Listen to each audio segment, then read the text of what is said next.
Welcome back, Chappelle. Welcome back to it. Welcome back to your Flip Classroom and our continuing discussion of England and absolutism, which actually those two things are like oil and water and they'll never really go together. And a lot of that is due to the fact that they had that famous little thing called the Magna Carta.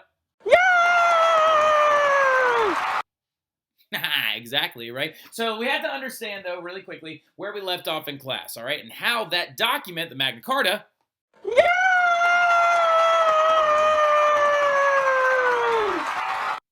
plays into this entire thing, right? How does it play into the fact that England simply will never have an absolute government? What we have to understand, though, is all that stuff that we talked about in class, right? Talking about how they have a legislative body, right? We talked about how a constitutional government is going to be what England has versus the absolutist governments that are beginning to grow and expand throughout most of Europe at the time, right? In the 1600s, it's going to be a very emblematic time of absolute governments, right? With monarchs having so much power that they can do whatever they want and they have unchecked, that's a big thing, unchecked power, whereas constitutional governments, like the ones in England, are limited in their power because a constitutional document like the Magna Carta, yes, is going to set up rules and limitations on monarchs to prevent them from ever really becoming absolutists. So really quickly, we talked about how that document, the Constitution, constitutional governments, set up legislative bodies. And we talked about how the legislative body, the bicameral legislative body that existed in England at the time, is none other than the British Parliament, right? With its House of Lords and its House of Commons, and the House of Commons, of course, having the most of the power. What are they going to do, though, right? And we left off right here in class, talking about exactly what the Parliament does. Well, the Parliament actually passes laws that directly affect citizens.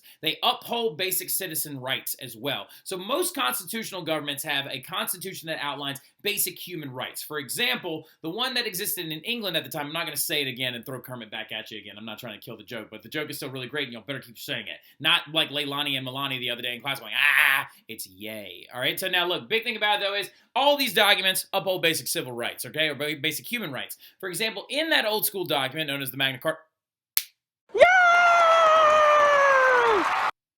well, there you go. One more time, right? In that document, there's going to be basic rights like habeas corpus, the right to a fair trial, the fact that the king can't take property from you, the fact that the king must get approval for tax raises and things like that. So all those concepts are upheld by that document, limiting the king's power. Now, the other big one, though, that you need to put a star next to is that third one right there. The fact that the Parliament raises and approves tax funds, how they're collected, and how they're spent. Now, why would this drive an absolutist insane? And why would this actually prevent an absolutist from ever existing? Because there are limitations there, y'all. They can't break certain laws, and they have to ask for permission to use certain tax funds. So this is going to be really, really big. But the question, though, is have we seen a really, really large family exist in England up to this point? And the answer is an emphatic yes, we have. And they're known as the Tudors, right? We talked about the Tudors, of course, Henry VIII, Mary I, Edward VI. That's not the right order. Henry VIII, Edward VI, Mary I, Elizabeth I.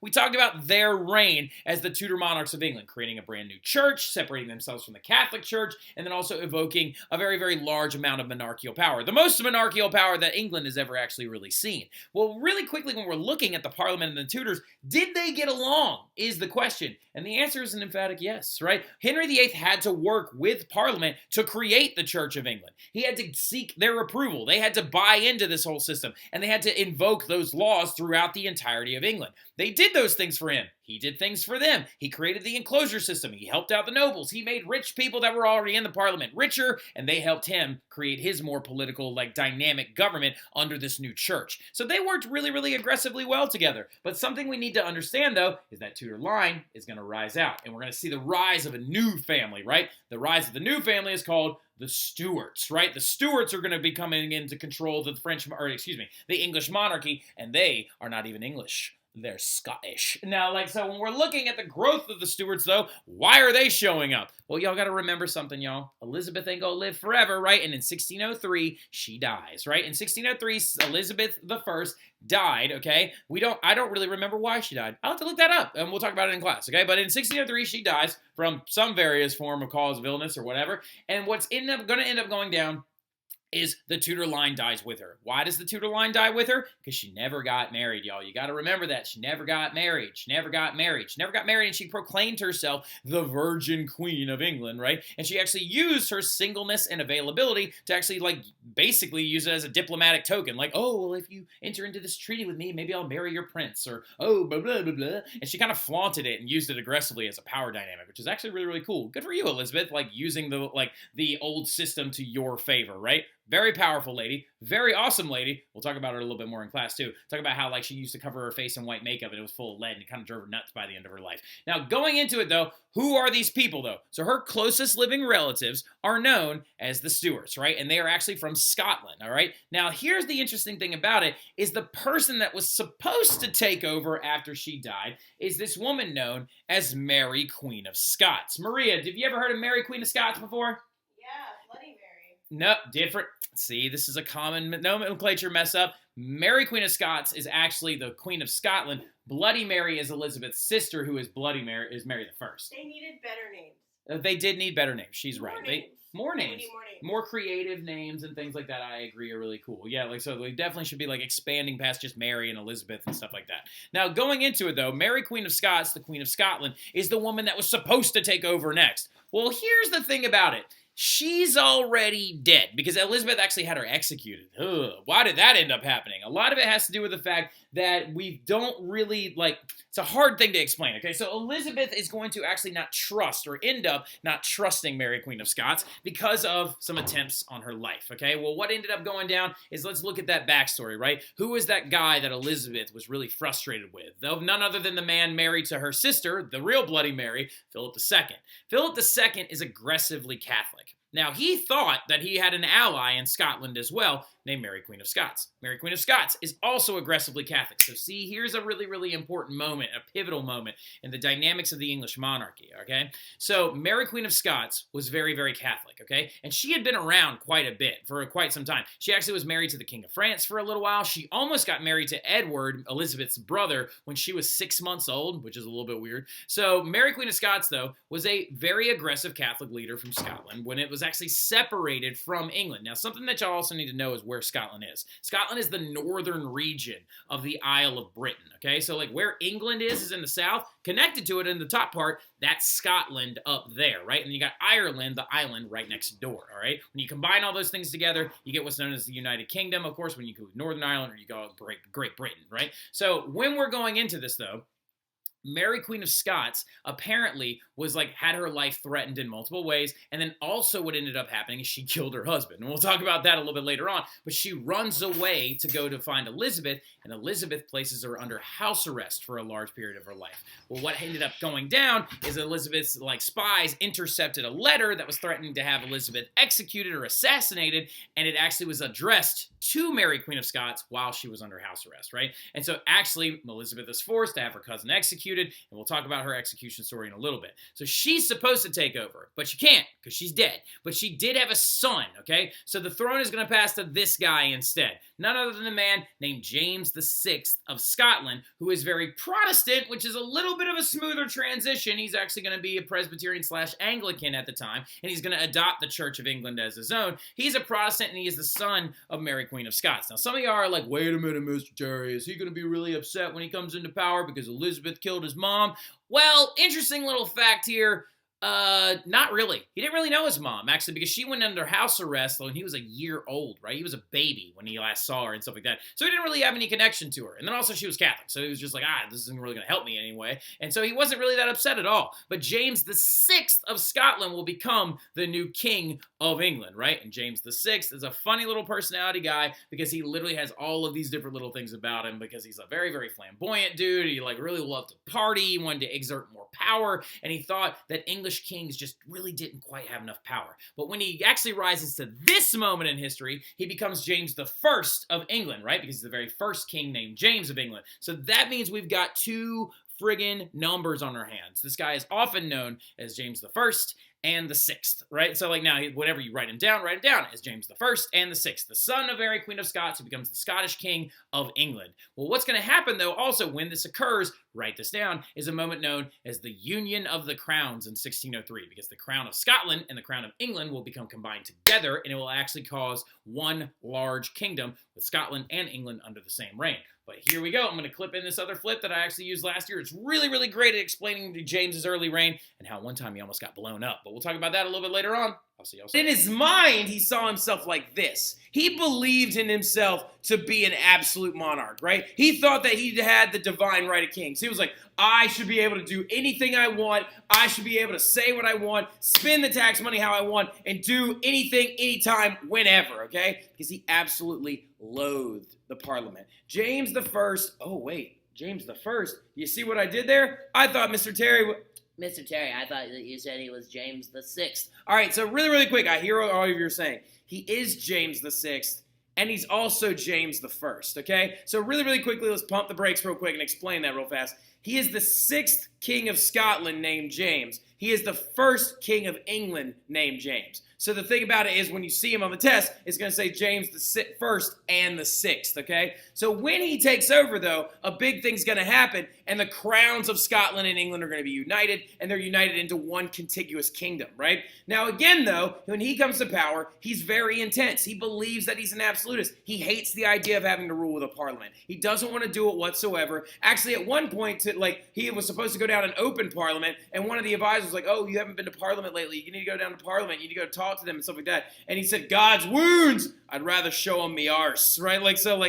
I would rather show them my butt than go down there and show them my face, right? So the thing about it is he does not like them, right? Because he thinks he is an absolute ruler. He believes that with the divine right of kings, he should be allowed to do whatever he wants, whenever he wants. But the thing about it is he has some problems he has to deal with to ever get to this point, right? So the thing about it is, if he wants to be an absolutist, he has to fix these issues he's got. One, the parliament, of course. He doesn't like them. He wants to figure out ways to get rid of them and stuff like that, and he never successfully does it. Just to give you a heads up, he's never able to get rid of the parliament because you're just never going to get rid of the parliament. It's England. It doesn't happen that way, right? Now, another huge issue he has are these people known as Puritans. Puritans are a group of people that are Protestant faithful that are popping up all over England, and a lot of them are beginning to get elected into Parliament as members of Parliament. So that's very scary for James, right? Puritans are really intense, okay? So let's talk about who they are really fast.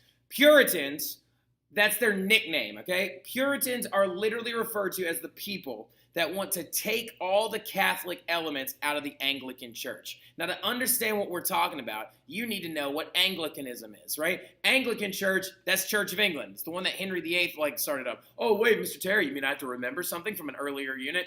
Yeah, you do, because this is a Western Civ class and a very intense history class. We build on the stuff we've already learned, right? So the Puritans want to get rid of all the Catholic-y things about the Church of England, right? Now, the reason why they exist this way is because y'all remember Bloody Mary? When she came to power, she was super Catholic, and she had a bunch of people burned at the stake and stuff like that. Well, a group of Anglicans ran away to Switzerland, where they met a very famous man named John Calvin, right? And John Calvin taught them the ways of Calvinism and taught them the ideas of predestination and all these other things. And so when these people that ran away to Switzerland moved back to England when Bloody Mary died, they were very intense. Puritans don't think you should wear any colors other than black and white. Think that you shouldn't drink alcohol. Think you shouldn't sing in the streets. Think you shouldn't dance randomly. Think you shouldn't have really, really aggressive, really big, grandiose things. That you should kind of live a very pauper style lifestyle. That you should close theaters and bars. Those are those guys, right? And so when they came back, they wanted to get rid of all the Catholic elements of the church or purify it. So the Anglicans called them Puritans, right? Well, the thing about it is James has to deal with them because they don't want to give him any money. They don't want to give him any tax money. And they also are starting to try and dictate the way that English religious life goes, right? So he's got to deal with that issue as well. The other big thing that he's got a problem with is he wants more money, all right? So James the First wants more money to spend on himself. He loves having these huge parties at Whitehall Palace. He loves doing all this really, really big over-the-top stuff. And he has an allowance. He gets a little bit of money from from old English tax called tonnage and poundage. But he doesn't think it's enough, and he wants more, right? Problem is, as we learned in class, who controls the tax money? Oh, none other than Parliament. which now has a lot of Puritans in it. So as you can tell, he's got a huge set of issues. He's not very well liked by a lot of people and stuff like that. Actually, the English people used to make fun of him all the time, right? Very, very aggressively. They used to say really mean things about him and stuff like that. And also, he had a lot of crazy stuff happen under his rule.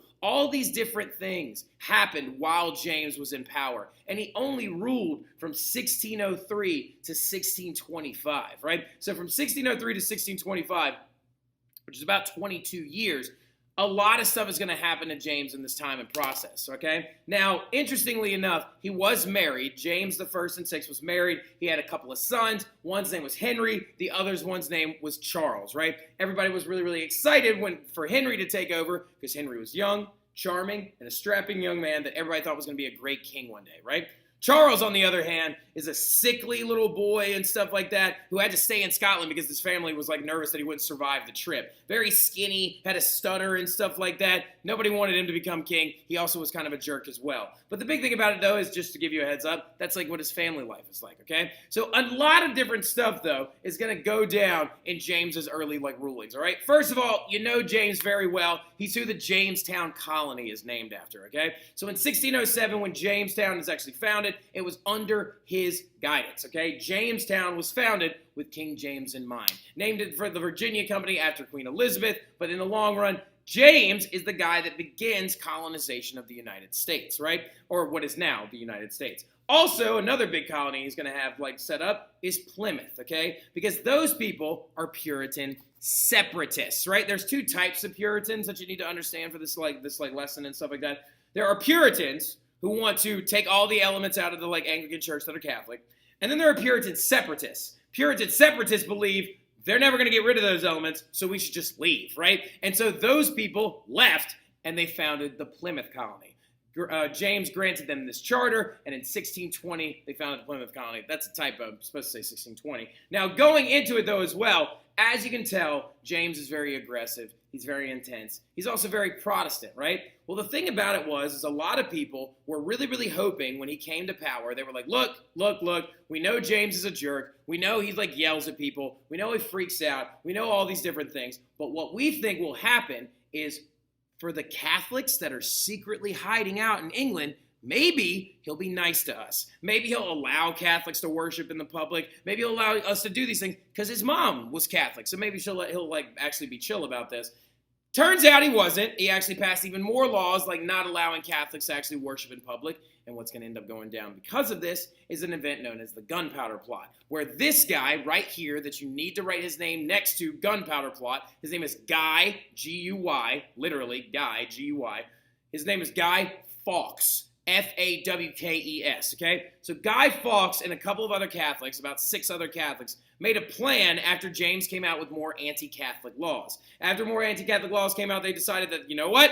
We can't win. He won't help us out. His mom was Catholic. He's betraying her legacy. Let's kill him. So they plan an assassination attempt. And on November 5th, 1605, they literally knew that James was going to be going down to Parliament to open a session of Parliament. So they shoved several tons of gunpowder in the basement of Parliament, and we're going to blow him up when he got there, right? Well, now the interesting thing about it is they got busted, right? Guy Fawkes actually got busted before he could ever actually light the fuse, and the bomb never went off, and he got in trouble, and he got interrogated, and then he got executed, and he gave up all of his conspirators. Now, the thing about it is, for any of y'all that have ever actually seen these different elements, that's V for Vendetta, or heard about that guy Anonymous online and stuff like that, this is actually a Guy Fawkes mask, right? If you've ever seen this before, it basically is now today a symbol of political dissidence, right? So looking at the entire thing, though, as well, you need to understand that the Gunpowder Day is going to be an absolutely crazy day, and it's celebrated every single November the 5th. They call it Bonfire Night as well. Well, they burn these big bonfires in England, and kids get out of school early and stuff like that, and they shoot off fireworks and all this other fun stuff.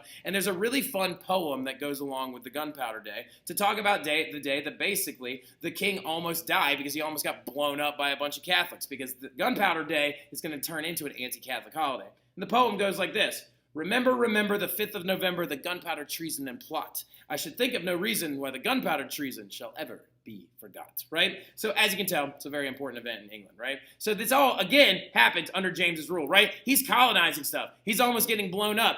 And he has the Bible translated into English, known as the King James Version of the Bible. For anybody that's a Protestant in the house, like I was raised Protestant, we use the King James Version of the Bible very, very predominantly, right? So he's going to have that translated into English. He also tried to make tobacco illegal at one point, and that blew up in his face because nobody listened to him. He wanted to raise taxes for himself, and the Parliament refused. And then there was also a lot of other controversy. But we'll talk about that as well when we get back into class and stuff like that, because we don't want to make this flip a little bit too long. But so obviously what's going to happen is every single time that James and stuff like that tries to do any of this stuff with Parliament, tries to raise taxes, they tell him no, right? And it got to one point where, jot this down, James is going to do something really important. Jot this down. Listen to me carefully. Write this down. It's very important.